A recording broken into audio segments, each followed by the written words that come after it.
Hey everybody, it's ExandShadow. You might notice that I sound a little bit differently. I've got a new mic here that I'm trying out. We'll see how it works. I might go back to the old one. I might stay with this one. It seems pretty good so far though, so I'm just gonna stick with it for the time being, and if I find something better, I'll use that. So anyway, Christmas came and went. I had a great time as always, and I also got Sonic Colors, which I just beat. And seeing as it's one of the more, I'd say, publicized games of this year, I guess I should talk about it. Now, I went into Sonic Colors expecting a bunch of daytime styled Sonic Unleashed sections. And what I thought of the Sonic stages on Unleashed were that they were good, but the fact is that when you're moving so fast in 3D, you lose some of this precision. Now, my favorite Sonic game of all time is Sonic Adventure 2 Battle, and I feel that the 3D in that game's captured the feel of the classics the best in 3D. Sonic Unleashed felt like a Sonic Rush in 3D, and the fact that it was in 3D, it lost a lot of the precision that was necessary for this sort of thing. So when I plugged in Sonic Colors, I was kind of disappointed to find out that most of the game is in 2D. Now, I'm not a 2D hater. I mean, plenty of my favorite games are in 2D, like Metroid Fusion, for example. But the problem with this is that I'm sick and tired of all of the 2D remakes that have been coming out over the years. Kirby's Epic Yarn, Donkey Kong Country Returns, New Super Mario Brothers. We've just been overfluxed with all of these, and we had a 2D Sonic in Sonic 4. Now, the 2D sections in Sonic Unleashed, I should say, didn't overwhelm the game. It was like one third of the game. The other 66% were daytime Sonic sections. In Sonic Colors, the game is like 20% 3D, 80% 2D. And I went into Sonic Colors wanting a 3D Sonic game, and I was kind of disappointed. But, you know, for what I've seen, the 3D sections aren't really just the same thing. You're either drifting into stuff, or you're just running in a straight line, or doing some quick steps. It's all pretty basic stuff, like the easiest of Sonic Unleashed. And and what I wanted from Sonic Colors was not a Sonic 4. And the thing about it is that the 2D sections, I'd say, are, well, I don't want to say they're worse than Sonic 4's were, because Sonic 4 definitely had some control problems in the fact that you didn't keep momentum. However, Sonic 4 kind of keeps your momentum too well.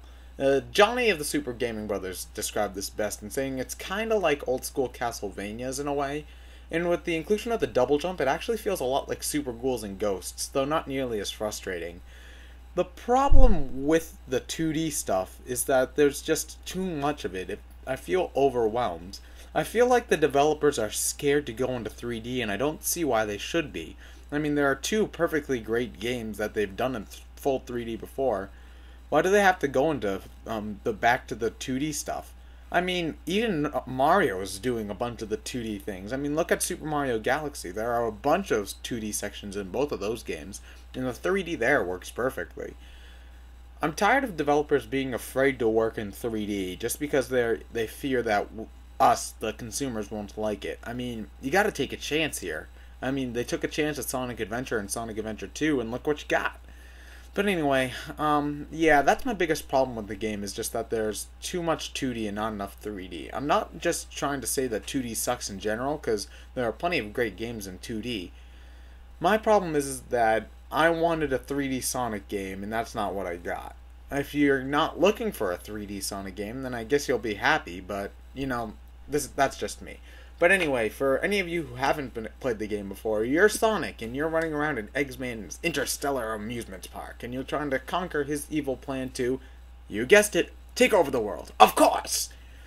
So, anyway, yeah, progression is very simple, thank God. You have a bunch of worlds, you go from act to act, and that's pretty much it. There's no hub worlds, and I hate hub worlds, so that's good. And, yeah, they pretty much just have a map screen. I'm sorry. I'm surprised that everybody is really, really happy with this, because they've done this sort of progression before, but whatever. The thing about this that actually surprised me the most was that it's mostly non-linear which way you can go. You can complete a lot of the stages in any order you want. Like, you have to start with the Tropical Resort. Because that's pretty much your tutorial level. But you can then Sweet Mountain and Starlight Carnival are opened up to you, and you can complete either one in whatever order you want. And then after that, all of the rest of the levels are opened up at once, and you can complete all those in whatever order you want. I really like this sort of open-ended approach to the game. However, when you've got the ability to choose whichever way you want to go at once, you've got the Mega Man problem of having a difficulty curve that is screwed beyond belief. If you decide to go to not terminal velocity, you can't go there. Say you decide to go to Asteroid Coaster, close to the beginning, you are probably going to get your ass kicked as opposed to if you say went to Aquarium Park or Planet Wisp. But yeah, speaking of wisps, the biggest gimmick of Sonic Colors is the color thing, where you get a bunch of different power-ups. Sega liked to say that they were not mandatory, but there are a few spots where you definitely have to use them. So, yeah. Yes. Anyway, even though they're not mandatory, they are a lot of fun to use. You've got a laser, which allows you to shoot from place to place.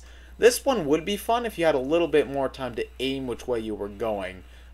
Sometimes it takes a while for it to actually fire. Sometimes it fires off in like 3 seconds. So I wish that there was a more standard time, or if you could just aim for as long as you want and then press the button again to shoot. But when you can get it to work, it's a lot of fun to use. You've also got the drill, which allows you to drill through soft ground or go faster in water. This is another okay one, not one of my favorites, but it does what it needs to do. Oh yeah, speaking of, yeah, the drill power-up, yeah, that wasn't from Super Mario Galaxy 2. Yeah, I see what you're doing there, Sonic Colors. Anyway, there's also the rocket, which allows you to blast off at the speed of light, and then fall slowly down. Yeah, there's not a lot much to this one. It's one of the more simple ones. Then you also have the hover, which allows you to float in midair and then do the light speed dash, which you can't do in the actual game, which is kind of disappointing. The light speed dash was always one of my more favorite parts of any 3D Sonic game, but oh well. Let bygones be bygones. Then there's Spike, and Spike allows you to climb on walls and then also use the spin dash for some reason. I don't know why they couldn't just add the spin dash as a normal move, but whatever. And then there's also the cube. Not the last one, there's one more after that. There's cube, which allows you to break certain blocks and change certain rings into other blocks. This is another meh one, because you know when you need to use it. The other powers, you can at least improvise a little bit and use them for stuff they might not be meant to do. Cube, you know exactly when you need to use it, so there's not a lot you can't have a lot of fun with this one. And then the last one is Frenzy, which allows you to go and eat everything in sight. It's a lot of fun to use, but then again, it's also a very simple power-up, and you know when you need to use it to get something. So it's good for a bunch of insane energy, I should say.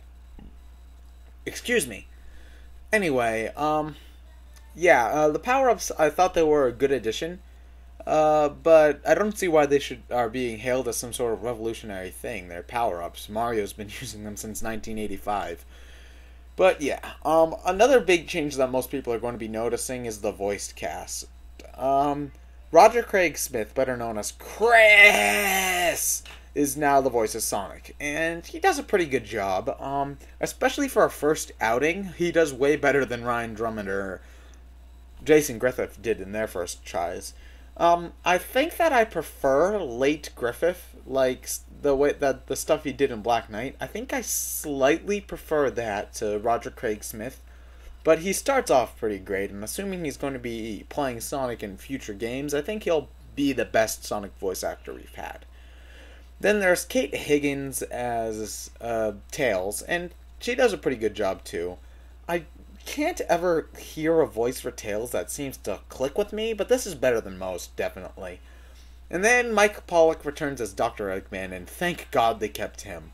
Mike Pollock was actually the reason why Sega switched to the voice for kids actors in the first place, though that's a long story. So I'm glad that they kept him, because he really fits Eggman for me. He's got that, he can be serious if he wants to, he can be comical if he wants to. And I really like that in him. And also there's the Cube and Orb bots, but I don't know who voices those, but they're pretty funny as well. Whoever you guys are who voiced those guys, good job. I really liked how you did. Anyway, the graphics in the game look pretty good. It's a pretty good looking game, though. That should be obvious, and Sonic's always been about graphics over gameplay to a slight degree, even since the beginning. And to those of you who think not, 2 words. Blast processing. Anyway, yeah, the game looks good. There are a lot of breathtaking sights, and the theme of an amusement park is used pretty well. The sound direction's also really great. On top of some really excellent music, some of the best I've heard in a while, actually. You've also got Eggman saying amusement park type announcements over the intercom, and while they are funny when you stop to hear them, I wish they were a little bit more audible.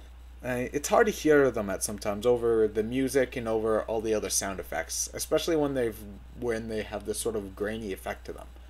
But otherwise, it's good. And overall, Sonic Colors is definitely a good game, but the fact is that the controls aren't quite up to snuff, and also, it's kind of disappointing seeing so much 2D in what should have been a great 3D game. But overall, it's a pretty decent ride, so if you're a fan of Sonic or a fan of platformers in general, I suggest you try it out, if only to support the simple, good decisions that Sega's made with this game. But anyway, yeah, I'm ExandShadow. I'll see you guys later.